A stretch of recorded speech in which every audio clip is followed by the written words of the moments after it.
Halo semuanya, kembali lagi di kelas React.js Dasar untuk pemula bersama saya Muhammad Putra AG. Di video kali ini kita akan mempelajari tentang functional component dan bagaimana cara membuatnya di React gitu. Oke, kita langsung aja, kita buka aja project React kita yang sudah kita buat kemarin. Nah, kemarin kan kita sudah modifikasi nih file app.js gitu. Nah, tapi gimana kita ngebuat komponen app komponen React sendiri seperti komponen app ini gitu. Oke.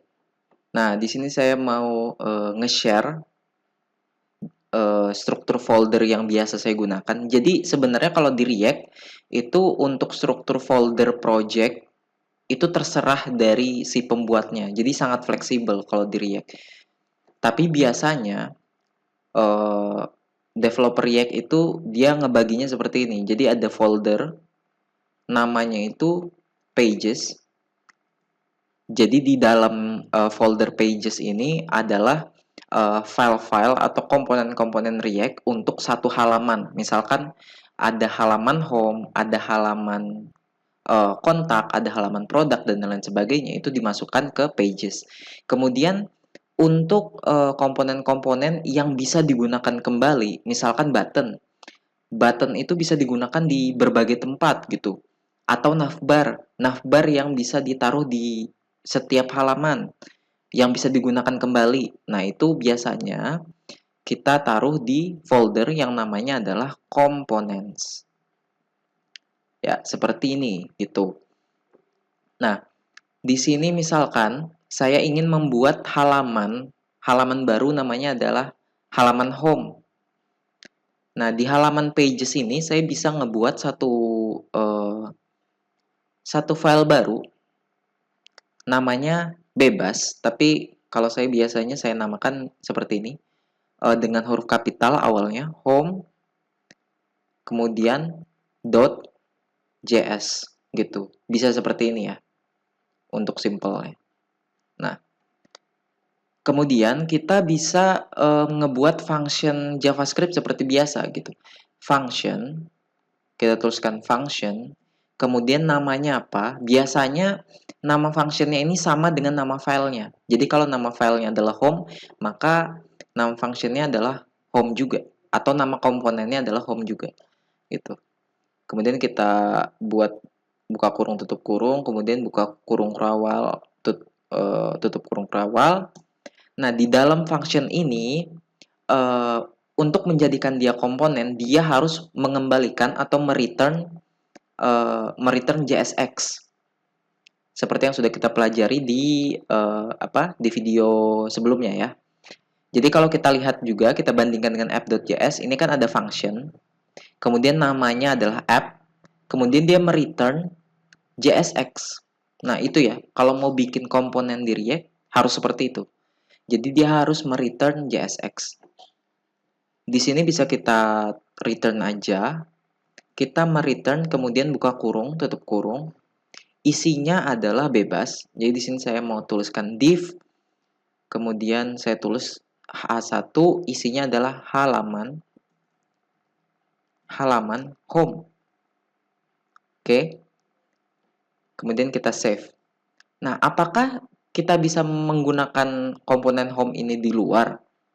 Misalkan kita mau masukkan halaman home-nya di sini gitu. Bisa nggak? Belum bisa, karena kita belum mengekspor komponen ini keluar gitu. Jadi komponen ini atau function ini tidak bisa digunakan kecuali di file ini. Nah, gimana caranya kita bisa menggunakan komponen home ini tapi di file yang berbeda? Nah, caranya adalah kita tuliskan di paling bawah export default, kemudian nama komponen yang tadi adalah home. Nah, oke. Kemudian klik save. Setelah kita klik save, misalkan di sini kita nggak mau H1 Hello React.js, tapi kita mau nampilkan halaman home. Kita bisa aja kita ganti ini ya menjadi home. Kemudian kita tutup seperti ini. Nah, ini error ya. home is not defined. Berarti kita harus nge-import, sama seperti kasusnya di index.js. Ini kan ada app ya, kita harus nge-import dia gitu. Nah, di sini berarti kita harus nge-import. Kita taruh importnya di paling atas. Import, kemudian namanya tadi adalah home from from spasi petik, kemudian kita mengarahkan ke file home yang ada di dalam folder pages. Sekarang kita ada di app.js ini ya. Kalau kita lihat ya, app.js. Berarti dari sini kita harus masuk satu folder dulu ke pages, baru kita buka home.js gitu ya.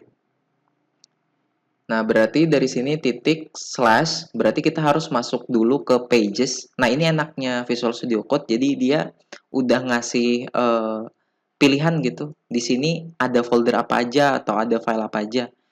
Kita masuk ke pages, kemudian slash lagi ada file home.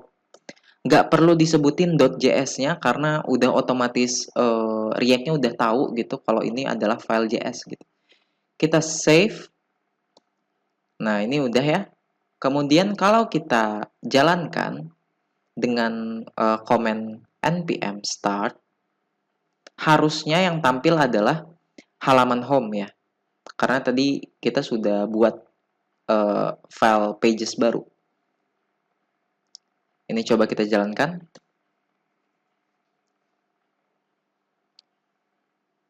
Oke, ini udah tampil ya websitenya. Ini sesuai dengan apa yang kita mau ya.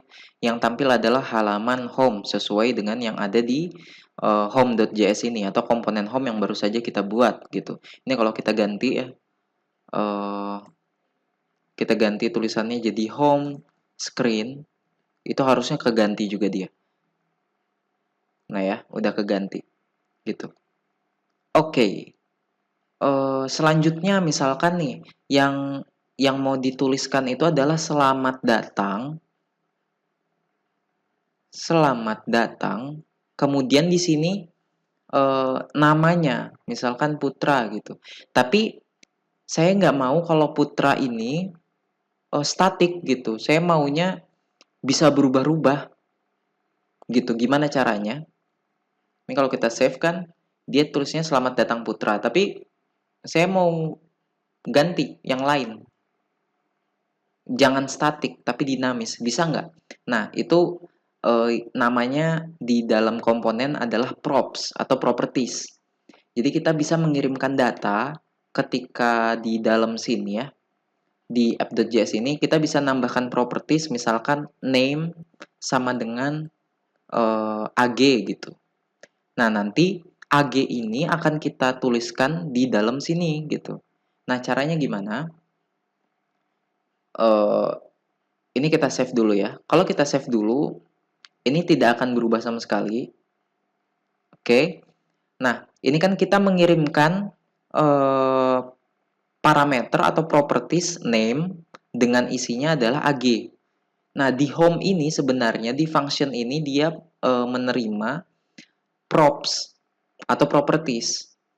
Kemudian properties ini isinya adalah objek yang mana key-nya atau identifier-nya itu adalah properties yang ada di sini. Jadi misalkan saya di sini ada tulis name, kemudian age, ini jangan ag juga deh. Sini misalkan mong gitu, age-nya sama dengan 21 gitu misalkan. Nah, props yang ada di sini itu berisi objek. Jadi mungkin bentuknya nanti seperti ini. Objek yang mana key-nya itu name, isinya adalah tadi mong ya. Kemudian ada age, isinya 21 seperti ini. Nah, dia bentuknya props itu seperti ini. Oke. Nah, gimana caranya nampilkan nilai dari props ini ke dalam JSX? Kalau kita mau nampilkan variabel JavaScript di dalam JSX itu harus kita kurungi dengan kurung kerawal seperti ini. kurung kawal, kemudian di dalamnya bisa kita panggil variabel. Props dot, tadi misalkan nama ya, name. Ini ganti data, karena tadi ada age ya. Nama saya, kemudian props.name, umur saya, kemudian kita buka kurung kawal lagi, props.age. Umur saya ini tahun gitu. Kita save. Kalau kita lihat kembali, nama saya Mong, umur saya 21 tahun. Kemudian, kalau misalkan di sini saya copy ulang di sini. Ini misalkan ini seperti ini. Kemudian saya ganti di bawah ini namanya menjadi Putra. Umurnya adalah 28. Saya save. Nah, dia akan menampilkan yang sama, layout yang sama, tapi value-nya berbeda. Di sini nama saya Putra, umur saya 28 tahun, tapi kalau di atas nama saya Mong, umur saya 21 tahun. Konsep ini yang dinamakan komponen gitu di React. Kalau kita lihat di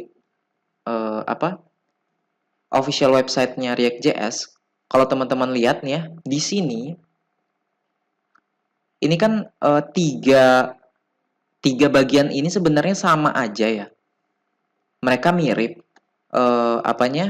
strukturnya sama. Pertama ada title, kemudian di sini ada description-nya, ada title, ada description-nya, ada title, ada description-nya. Nah, kalau misalkan di HTML biasa kan berarti kita harus ngebuat satu ini, terus setelah ini selesai, bagian pertama ini selesai, kita copy HTML-nya, terus kita paste lagi di bawahnya, kemudian kita ganti title-nya apa, deskripsinya apa, kemudian kita copy lagi, kita ganti title-nya apa, deskripsinya apa. Nah, itu melelahkan gitu. Kalau misalkan ada yang diganti, harus kita ganti semua dong. Nah, kalau di React, itu kita hanya ngebuat satu aja, blueprint gitu ya. Jadi, satu komponen ini membutuhkan title dan deskripsi. Kemudian, kita bisa memanggil komponen tersebut dan mengisikan title-nya apa, deskripsinya apa, gitu. Nanti kalau misalkan style-nya kah atau apanya kah yang harus diubah, kita hanya harus merubah komponen tersebut. Misalkan nih, di komponen ini kan saya nggak harus lagi bikin div h1 di copy paste gitu kan ya. Ini saya cuma ngebuat home, manggil komponen home 2 kali dengan name-nya yang berbeda gitu. Contohnya kalau misalkan di sini saya perlu nih di bawah H1 ini perlu dituliskan P gitu. Halo semuanya. Saya save, itu sudah otomatis ke apply ke semuanya gitu. Di sini juga ada. Bayangkan kalau saya punya ada 5. Ini 5 enggak ya? 1 2 3 4 5. 5 ya. Nah, seperti ini. Terus saya harus nambahkan P. Kalau saya copy paste itu misalkan seperti ini ya, ada div, kemudian H1, halo semuanya, kemudian ini saya komen dulu ya. Kemudian ini saya copy paste 5 kali.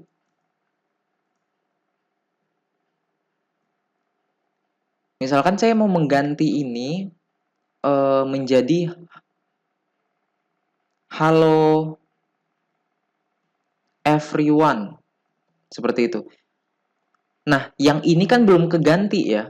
Harus kita ganti satu-satu nih. Ini everyone, kemudian yang lain juga, yang lain juga. Ini mungkin nggak terlalu ribet ya kalau contohnya di sini, karena cuma 5 dan komponennya juga nggak terlalu ribet. Tapi kalau nanti di project yang besar, itu udah pasti komponennya sendiri pun udah ribet. Dan nggak cuma di satu file, dia komponen itu dipakai di berbagai file. Jadi kalau misalkan ada satu yang harus diganti, ya kita harus ganti yang lain-lain lagi. Nah, itu yang buat ribet gitu. Nah, ini adalah salah satu keunggulan React. yaitu adalah konsep komponen ya. Eh Mungkin itu aja untuk video kali ini. Semoga yang saya sampaikan jelas ya. Kalau ada yang tidak jelas bisa tanyakan aja di komentar. Dan di video selanjutnya nanti kita akan membahas tentang styling di React. Oke. Semoga videonya bermanfaat dan selamat malam semuanya.